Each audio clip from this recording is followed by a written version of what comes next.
Hello, welcome to MAG's Q4 report. Here to present today is me, Daniel Hasselberg, the CEO of MAG. And me, Magnus Wiklander, the CFO of MAG.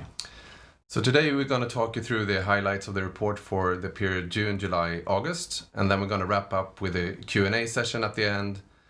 And as usual, throughout the day, you're welcome to write any questions on Twitter, and we'll do our best to respond. So if we don't have time to answer your question now, there's going to be plenty of time during the day for sure.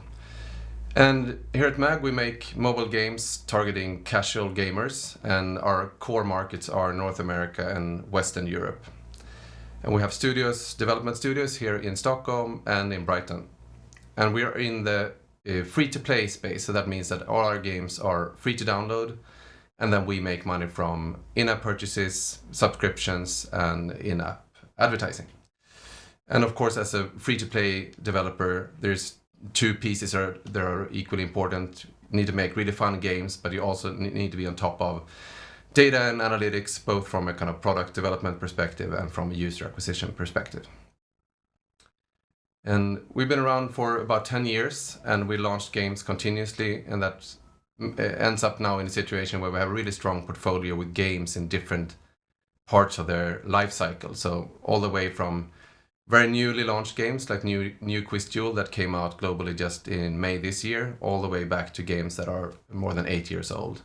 And this mix, I think, is a true strength as a games company. We don't rely on one single title, and we also have games that are in growth mode or in more of a harvesting mode with very high profit margins and smaller teams and so on. And about 2 million people play our games every day, and they spend more than 1 million hours playing these games. So this kind of high engagement audience is something that we're very proud of and focus on when we build our games. Yeah, and since the beginning of September, we also have a new member of the portfolio, Primetime. And this is a different dynamic with higher engagement, short play time, specific broadcast times in the day, in the evening, and a lot of times several faces in front of the screen playing together on a single phone. So we're very excited about this, and we'll come back to it during the presentation today. And two games that we talked about a lot lately, and we'll continue to talk about a lot, are the games where we see the biggest potential for high growth in the near term. It's Wordzee and new Quiz Duel. And Wordzee is a game where we can create growth by user acquisition. So that's what we plan to continue doing, invest more in user acquisition behind Wordzee. We see also a very exciting roadmap for the game. So new features coming out now at a higher and higher pace. Just a few days ago, we launched a new feature called Journeys, which is a new way to play Wordzee. And all of these things are having kind of long-term engagement in mind. Can we build the next evergreen game for MAG? We already see that we have the by far strongest ARPDAU and monetization potential in this game, and we're really excited about the stuff we're going to do further in the future as well. Exactly, and regarding new Quiz Duel, that's also exciting, moving all the users from the old Quiz Duel into new.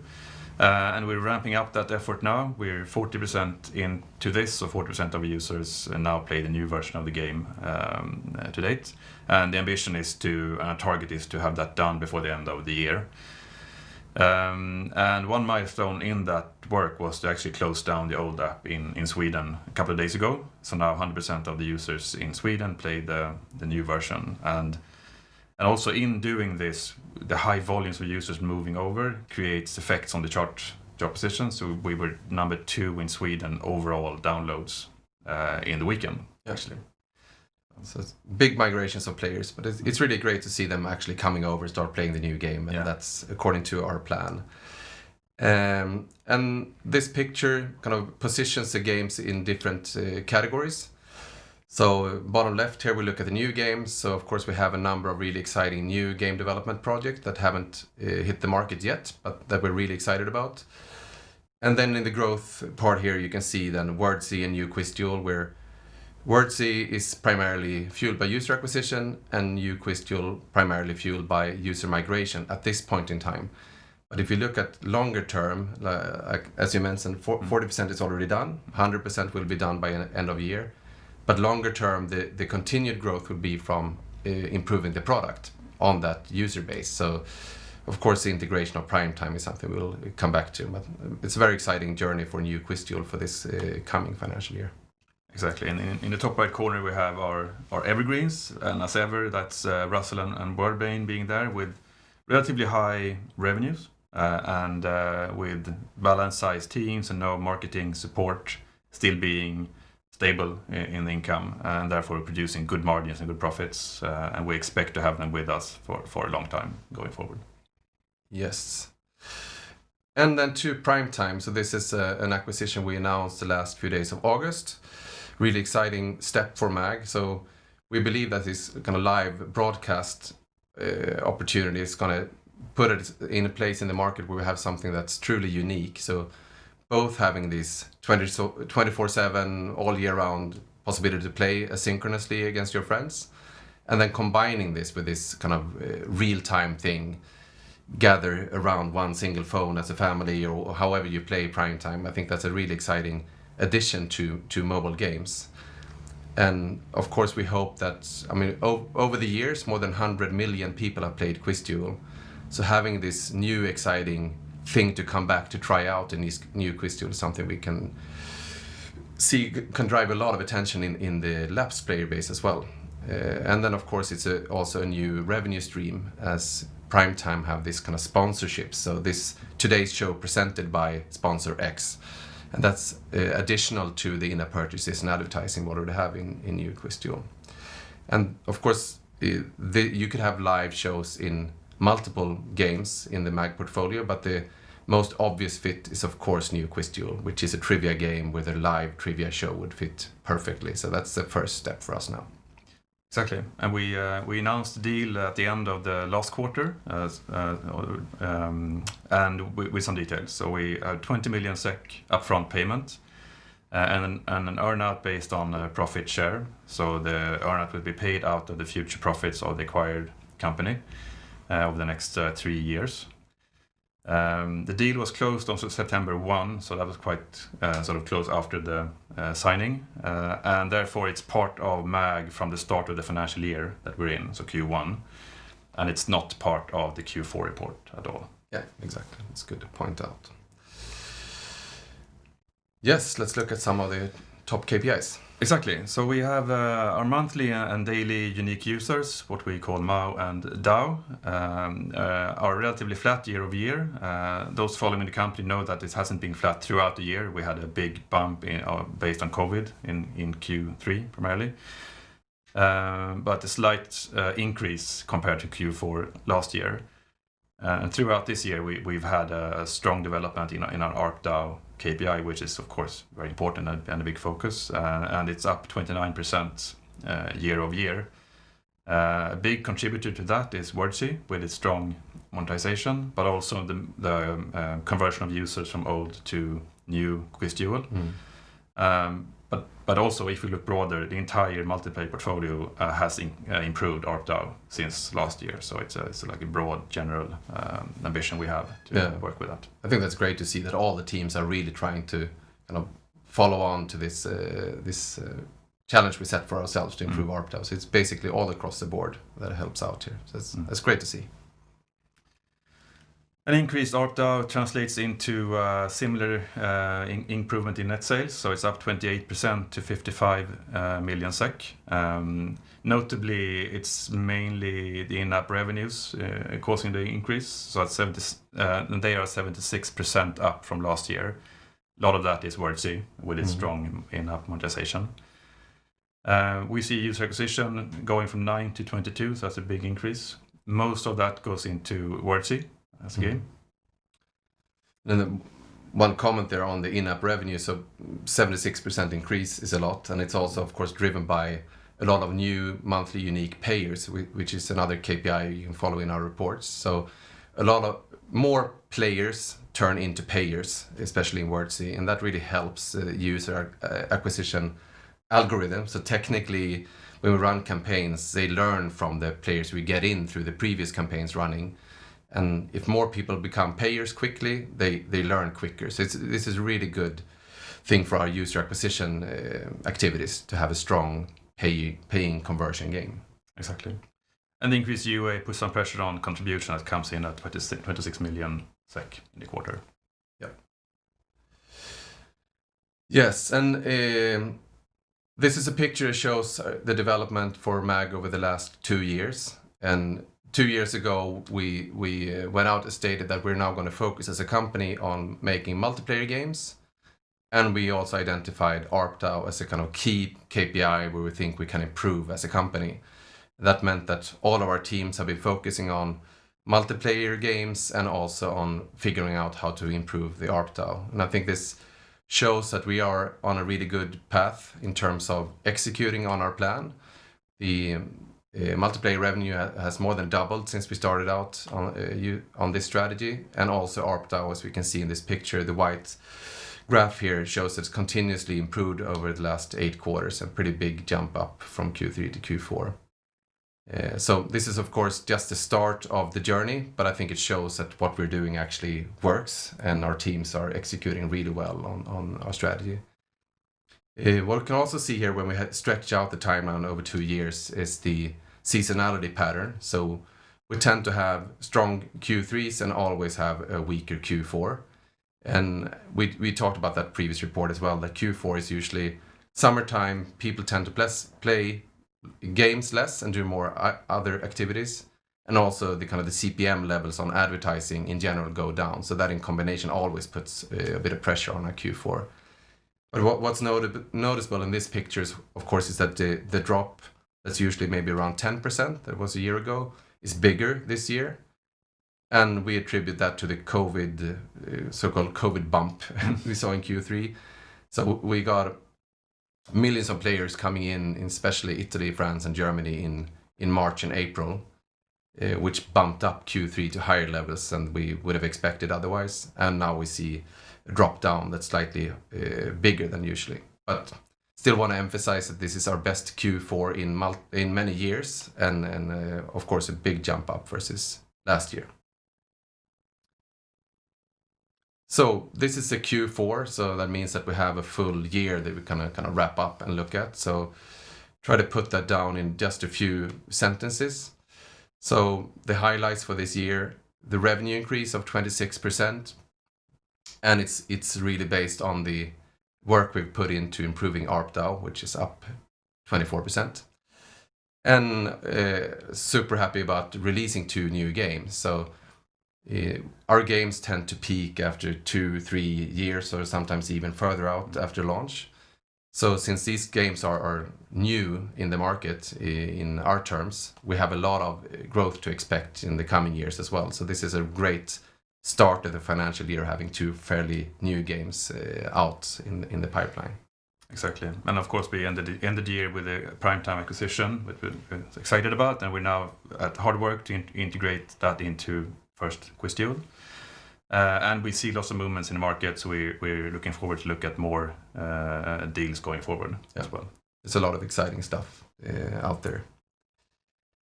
And to summarize what we're focusing on right now, so Q1 and forward for MAG, it's a continuous effort to scale up Wordsy, both in kind of product development and user acquisition. And we also see that the strategy we laid out worked really well for us. So we're going to continue to invest in optimizing infrastructure around analytics and backend and user acquisition, and of course developing new games that will be the next growth engines for MAG. So that's something that we continuously keep investing in. And then finally, of course, the very new acquisition here, trying to integrate live broadcast into our game. So that's a really exciting kind of longer term bet for MAG, and see what can we do with a live broadcast component in our game portfolio. So I think that sums it up pretty well, the last year, and how we look at kind of going into this new year. That's really exciting for us. So let's see if we have any questions to go through here. So we'll take some time going through that here on Twitch, and then as I mentioned previously, we're also going to use Twitter during the day for written answers if you have comments. So we have a screen here with some of the questions coming in. So from the top here, regarding the UA cost, how much of this went into new Duel? So the vast majority of all user acquisition in Q4 went to Wordsy. So that's the game where we've seen the best returns and the best possibilities to create value. So almost all of the UA spend is behind Wordsy at the moment. Next one, what can you do to improve the acceptance of subscription mode in new Quiz Duel? So that's a great question, really interesting. What we've seen in Word Domination is that it's taken quite some time to gradually improve the kind of the subscription package to make it more and more exciting and interesting for the players. So starting out with an ad-free experience and maybe something else on top, and then building more and more exciting content into the subscription package. So the recent update on new Quiz Duel that came out have a much more kind of fully fleshed avatar system, so you can make really great looking and fun avatars that you use in the game. Some of that's locked into a subscription package as well. But this is going to be kind of continuously adding more and more features that makes it interesting to be a subscriber. And as we've seen with Word Domination, it's gone from like 10% of in-app revenues or something to almost 30% of in-app revenues coming from a subscription.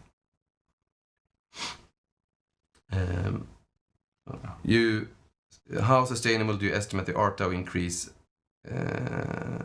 is, as many players complain about longer and non-removable ads? Does this generally create more churn? It's also a really good question. So something we look at is, for example, pacing of advertising or complete removal of advertising for payers or certain kinds of payers and so on. So all players don't necessarily get the exact same experience here when it comes to exposure to advertising. It's something we run as A/B test and optimize.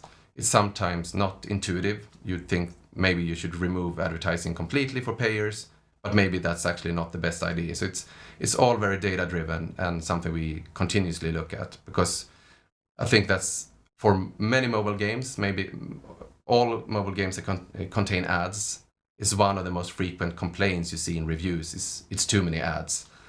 So you need to measure that against retention, and as the question mentions here, churn.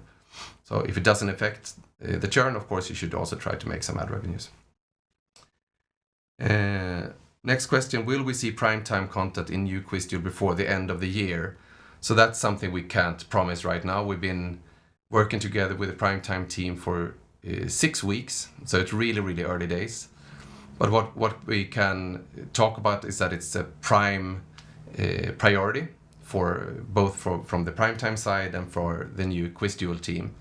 So really hard at work integrating this, and then we'll see about timeline, how soon we can come out with testing this initially. And as usual with MAG, we always A/B test and optimize how the feature is packaged before we kind of ramp up to the full audience where it really starts to have an impact on the revenue side. So we'll have to come back to that when we see how kind of this testing develops and so on, and always stay true to being kind of data driven in how we roll out products. Any new games in 2020? So that's of course a super exciting question for everyone. But we stay disciplined here, and we talk about games when they hit soft launch, and then we'll press release. So that's how you will know about the next game as well. How confident are you in funneling the remaining 60% of Quiz Duel players to new Quiz Duel this year? And will this be done with the same tools as used to move the 40%? So yes and no, I guess here. We're confident we can do it. What we've done so far is using different types of cross-promotion. We've had events that were only available in new Quiz Duel to really encourage people to come and play the new Quiz Duel instead. Some people have played the games in parallel, I believe, but some people just don't want to move. And we see a much stronger performance, ARPDAU-wise and engagement-wise, in the new Quiz Duel. So we'll now start really forcing people to move, and that's something we've been testing out now over the last month or so. What kind of effect on churn you get from being forcing update into a new SKU. But it looks really promising. So we, as you mentioned, Magnus, we shut down Sweden now. I believe it's happening in a number of countries now in the not too far future. So new tools. It's basically removing the alternative, the option of playing classic Quiz Duel. If if you migrate the whole player base from QuizDuel to new QuizDuel, what will ARPDAU be if everything will stay the same? So ARPDAU is significantly higher in new QuizDuel versus old QuizDuel. And then, of course, this is the million-dollar question. Will all of the old QuizDuel player base behave as the ones that are currently playing new QuizDuel? Of course, we hope so, and then the ARPDAU will go up on a pretty big user base, and that could create a lot of value for MAG. But it remains to be seen, and that's going to be really exciting now during the fall, and see if we can move the player base with us and they perform as the current player base does in new QuizDuel. Then it's going to be a really good move for us as a company. When can we expect to see Synergists appear on the product and business side related to prime time? So I think we have a few different kinds of synergies we see with prime time. One is like the standalone primetime app is a successful game or app or show, whatever you want to call that experience. But it works really well in the Nordics. It has a strong, appreciated brand, and all traffic is organic.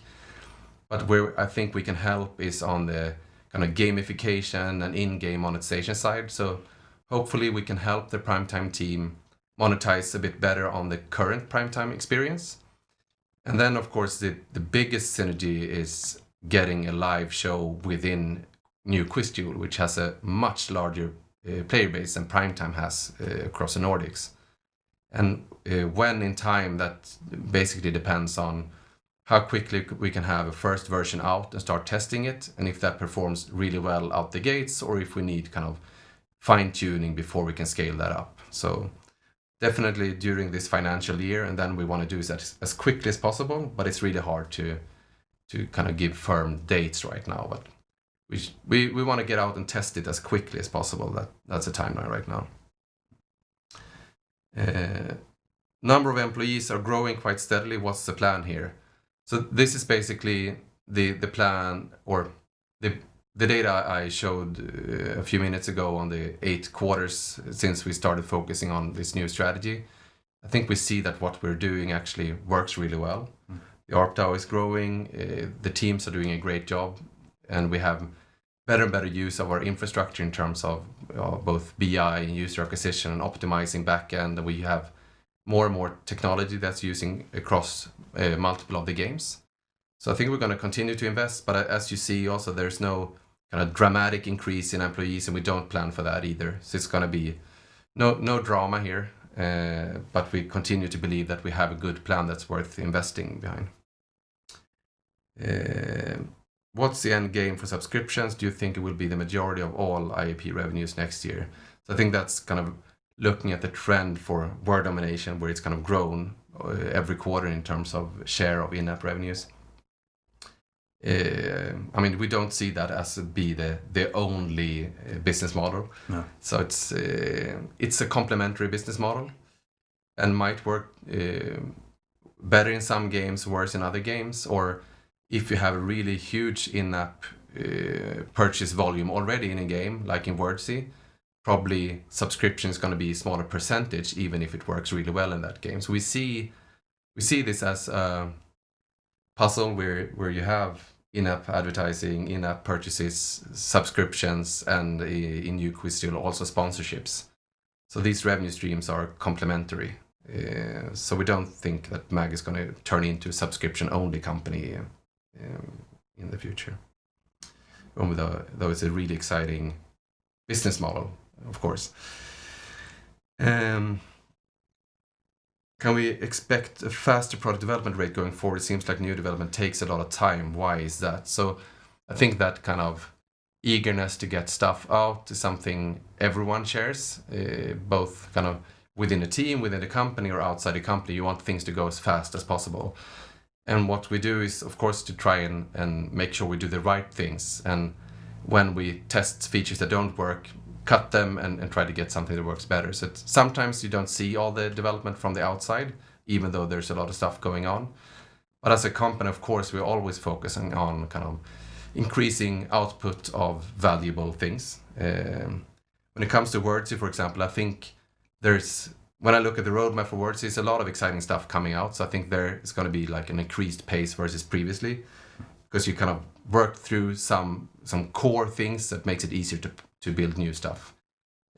We talked about that with new Quiz Duel as well, that it's a much better foundation than old Quiz Duel that makes it possible to add a big thing like live broadcasts into the game. So. How will the additional purchase price of 80 million SEK be reflected in your balance sheet from next quarter? And we will publish that in our Q1, the purchase price allocation. But part of the earn-out, of course, will be in the balance sheet with us from Q1 and onwards. So we'll come back to it, but we will publish that in January. Why don't you include subscriptions in Wordsea? So that's on the roadmap. It's going to come in Wordsea as well. This is again about priorities, and we have a very, very strong ARPDAU in Wordsea and a strong conversion to payer. So we see that the biggest value for the game right now is to keep players engaged over a long time and do more of the stuff we see working really well. And subscriptions is definitely part of what's going to come into the game, but it's not kind of the top priority in terms of time. So this is kind of the team looking at what moves the needle the most. That's not going to be subscriptions in the short term.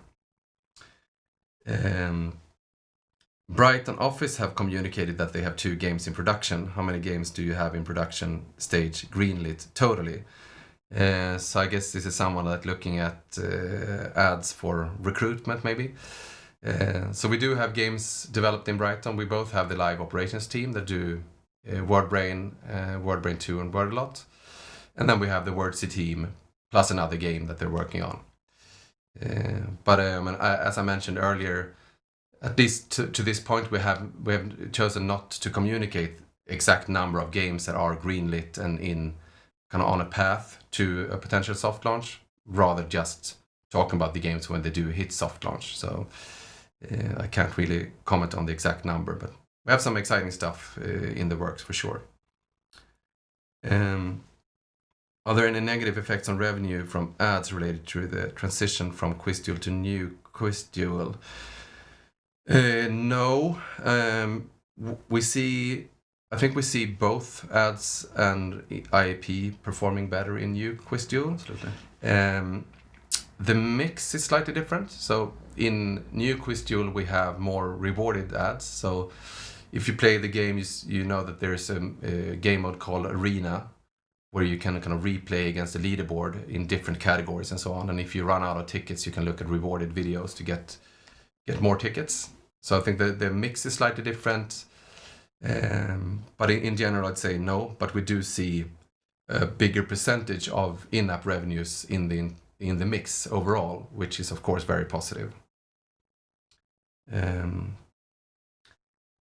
you expect Primetime's business, excluding new Quiz Duel, to be stable, growing, or declining the next 12 months? So I think that's too early to tell. We've seen from the last 12 months or so of Primetime standalone that they grew compared to the previous 12 months. Mm-hmm. So now it's going to be up to how well do they execute? Can we find synergies where we can help each other out in terms of creating growth for the kind of the standalone Primetime business? So it's I think it's too early to tell like where it's going to head. But it's a really strong product offering. Of course, we hope they will grow and continue on a great path, and we're going to try and help to make that improve as well as the new Quiz Duel integration. Yeah. Are you able to increase the UA spending even more, or are you not able to do that while keeping the 180-day payback goal? And I guess, first of all, we talk about 6 to 9 month ROI or ROAS time for us, where of course we aim to be at 180 days. Yeah. So but we can extend it further.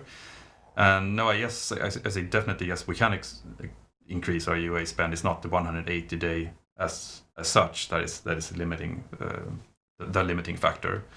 So I would say yes, there are many other factors involved, and our goal is definitely to increase our investment in UA going forward. I think the complexity here that with user acquisition is that there's so many moving parts. So it's our own ability to create well-performing games and kind of be in front of the market. And then, of course, you have the competition.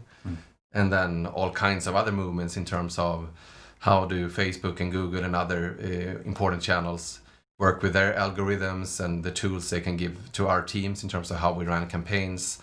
So it's really it's a lot of moving parts, and that's why we've chosen to invest a lot in our kind of BI infrastructure to make sure that we can see into the future as much as possible and adapt to kind of what the value we can model will come from what we did last week and so on. But the aim is always to increase if we can, but we will not do it if we can't keep our kind of profitability goals. Okay, can you say something about performance of and future of Russell, WordBrain, and Word Domination? So Russell and WordBrain are in this kind of evergreen category where we see stability, or actually in Russell's case, it's been growing compared to last year, thanks to great work on ARPDAO. And I think we mentioned that in the previous report, and maybe in this report as well, that we've rebalanced or refined the in-game economy in Russell. So it's also getting an improvement in terms of in-app revenues, and I think it could be another good year for Russell. Word Domination, we still have in the growth category. We believe a lot in the product. We have a lot of really exciting stuff on the roadmap here for that game. But as I mentioned earlier, majority of the UA spend has been behind words in the last quarter, which of course affects the kind of the growth possibilities for Word Domination. But it's still a game we hope can grow into next year. How do you expect the ad business to be affected from the coming changes of IDFA? So this is the just to explain what IDFA is. So that's a identifier for advertising that's used in the iOS ecosystem. And Apple has announced that they will change how IDFA works. So users will have to opt in to say it's okay for me that you track my behavior. And I think this is something that the entire industry is looking into, trying to understand, but it's actually no one that knows what's going to happen exactly when that turns on. Apple had planned to do it already in September when iOS 14 launched, and then they said we're going to postpone it to next year. So I think there's a lot of stuff we actually don't know yet. So we'll see what happens. It could be, is this kind of glass half full, half empty metaphor? Maybe it opens up new possibilities for user acquisition when we don't compete with companies in the same way, or maybe it affects ad revenues in a negative way, or maybe brand advertising or other advertisers fill up whatever demand goes away. It's really hard to predict, but it's of course something that we and every other company in the mobile business prepares for and try to handle in the best possible way when it happens. So not a great answer, but that's what it looks like. Yep. What exactly is the research and development deductible of 7.6 million SEK approximately? That is, the Swedish tax authorities give a subsidy or tax relief on research and development, forsknings- och utvecklingsavdrag in Swedish. And we have backdated that a couple of years, and we also, on a running basis, we make that deductible. So 600,000-700,000 SEK per quarter, roughly, on an ongoing basis. And this number is the retroactive amount that we have applied for. So we'll count on those 600-700K per quarter going forward in continuous reductions of salaries. Exactly. Costs. So that's a good thing. Thank you to the Swedish government for that, I guess. Will Primetime's income be regarded as ad revenue? So we haven't talked about how to define it, but I'd say that sounds reasonable. I mean, it's also, at least in accounting, I say the big difference between ad revenues and IAP is that on IAP you also have a cost of revenue, like the platform fee. Exactly. And ad revenues is net. Yeah. So we do differ between the programmatic ad revenue and Primetime's revenue, which is different in the way it is sold and dynamics and much closer relationships with the brand's advertising, but it's still sort of under the ad umbrella. So it's different, but it's still ads. Cool. Thank you for all the great questions. We're wrapping it up here. And if you had further questions that we didn't have time for now, or come up with something during the day, feel free to address us on Twitter, and we will respond there as well. So thank you so much for watching. Thank you. Bye.